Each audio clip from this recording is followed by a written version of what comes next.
What's up, world? It's your boy Reaux.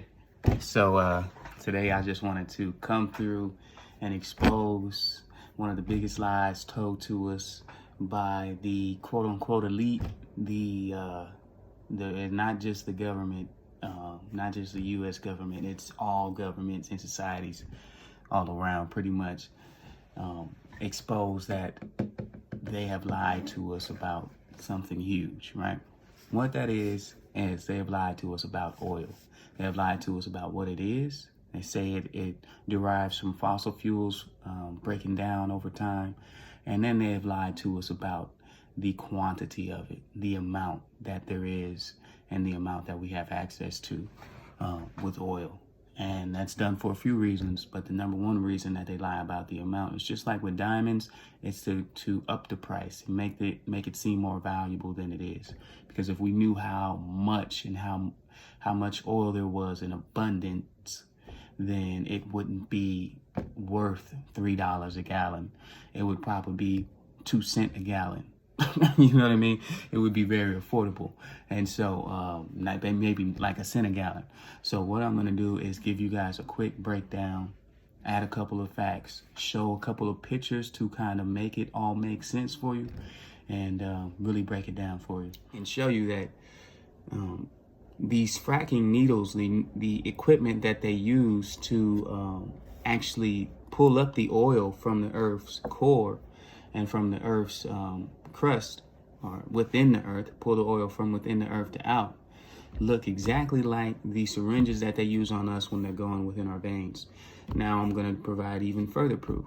Now, as I'm sure you know, with these oil pockets, after a certain while, after they pulled out all the oil that they can, the oil well dries up. That's why some people who have properties with oil, they may be able to make a few $1 million over maybe up to 10, 15 years. But after that, the well may run dry. And it's not because that the oil is not flowing through that part of the earth anymore. It's because they have tapped into that oil pocket so many times that they've damaged it, and it's no longer a good oil pocket to access or go to, because it's almost like a crackhead who was always shooting up in their veins, and after a while that vein is no longer any good, so they have to find a new vein. So that's why you see crackheads with all these different track marks, because when they go inside of a vein too many times, they end up damaging the vein, and once the vein heals, it's like super hard and rough to actually get access to, right? So it's the exact same thing with the earth. When they keep damaging that same, let's just call it what it is, vein, that oil pocket, when they keep damaging that with their equipment, their needles going in and pulling that oil out, aka the earth's blood, then it becomes harder and harder to pull oil out of that same destination or that same location after a while, so that's why that quote unquote oil well runs dry, but it doesn't actually run dry. It's just they've damaged that access point. So then they have to find another pocket or another site to extract oil from.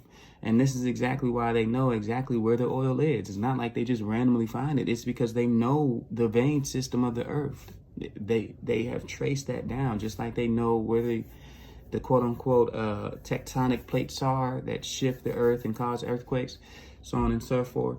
They know exactly where these vein system and networks go, and that's why they know where the sweet spots are. Why do you think randomly they'll pop up on somebody's house in Kansas out of nowhere and say, hey, we know there's oil on your land, we'll give you this amount of money for your land? And if you're smart and you say no, but I can lease part of this land to you and you can pay me for all the oil you extract, so on and so forth. So you end up making millions and upon millions of dollars off of that. But essentially, all it is that's the biggest lie that they've told to us, is that oil is a fossil fuel. Because we know, I was watching a video, it was like back in like 1892 at a convention in Geneva, where none other than the Rockefellers were behind it, but you'd be hard pressed to really find their involvement in this convention. But it was a convention talking about fuel and all these other different energy sources.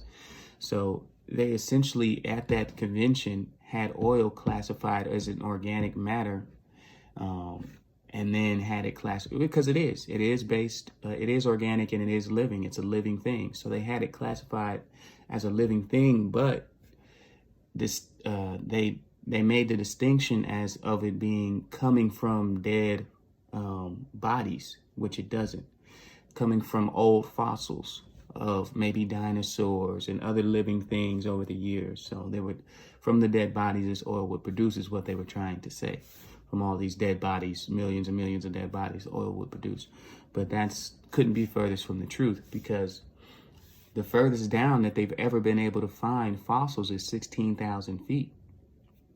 Now, the furthest down that we're drilling and going into the Earth's crust on a daily basis, we're going 30 and 20,000 feet, especially when they're going into the oceans.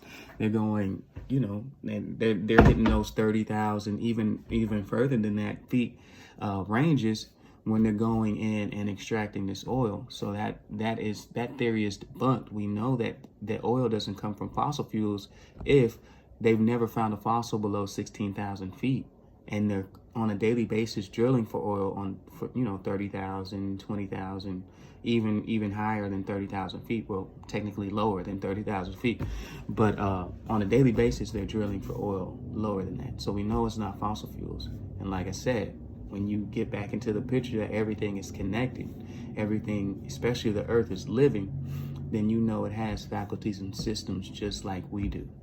The trees are the hair of the earth. And the grass is like the hair on our arms and shit. You know what I'm saying? It's just really all connected. And that's the biggest lie that they've told us, so that we don't feel connected to the oil. Because if we knew that the oil was the blood of the earth, do you think we would, as a mass population, you think we'd be using it? Do you think we would be okay with using that to power our cars? Especially when they've come out with inventions after inventions where scientists will make this invention where they can run a car off of water. They'll run a car off of water, and then somehow they end up disappearing or dying the next couple of weeks, or they suicide themselves after they make this invention where cars are running on water, which is readily available. Oil is the second most readily available. And then the further lie is that it is a resource that is limited. It is very much so unlimited, because just like blood, it's constantly being reproduced.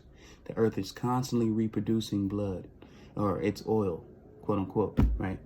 So it is the second most readily available liquid out there, second to, of course, water. So just like us, so we're 73% water. What's the second most readily available liquid in our body? Blood. And so we have to make sure we don't allow this oil thing to get to the point to where we pull so much of it out of the earth that its oil supply or blood supply is so low that we cause it to die. Because just like with us, if you take too many pints out, you want to be at like 12 pints of blood in your body at any given time.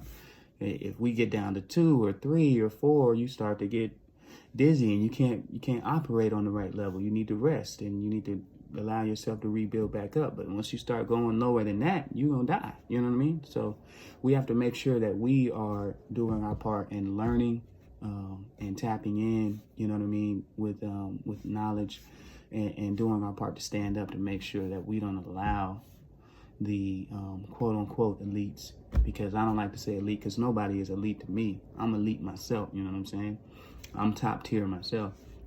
And that's the way we have to start thinking, because subconsciously when we say these different things, we're giving those people or entities power, right?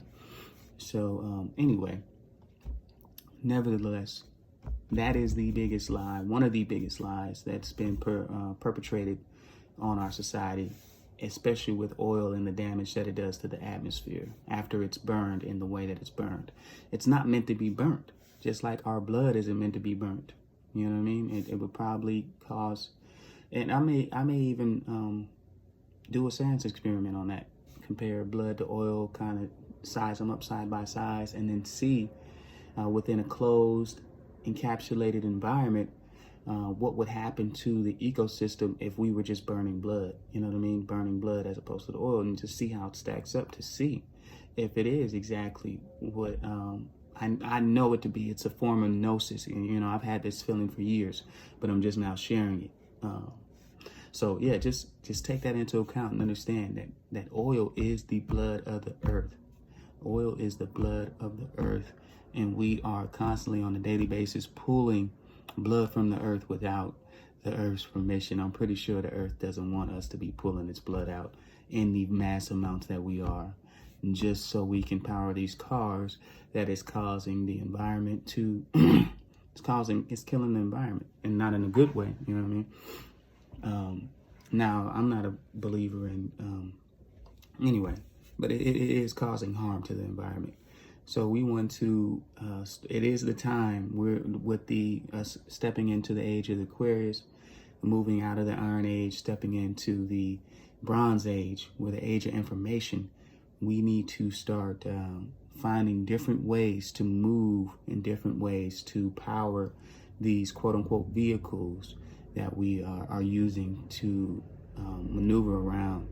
We need to find different ways to power these vehicles. Like I said, there's been many scientists who have come out and dropped the water-powered vehicles, where literally you can just collect rainwater. Anytime it rains, the car will collect enough water to run it for a month. You know what I mean?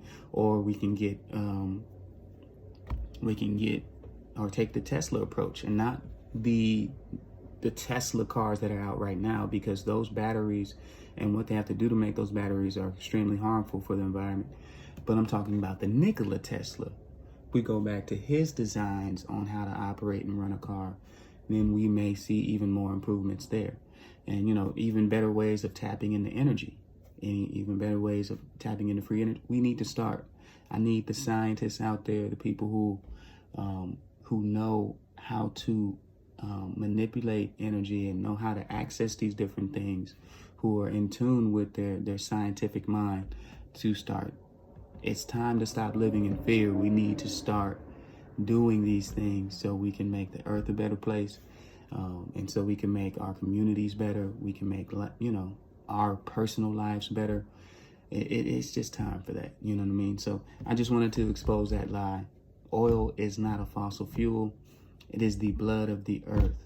It is literally the blood of the earth. So I'm going to drop a few pictures throughout the video so you guys can see what I'm talking about and how it all stacks up, and how the fracking equipment looks exactly like a syringe. And it's like that on purpose, because that's how you extract liquid from a living thing, is with a syringe. Anyway, all right, it's your boy Reaux, man. I'm out of here. Just wanted to give y'all that tidbit. I hope y'all have a good day. Many and many fortunes. I want I want nothing but fortune and favor for you. Happiness and joy. Anyway, I hope you send that energy back my way. And I'm out of here, man. Y'all have a good one.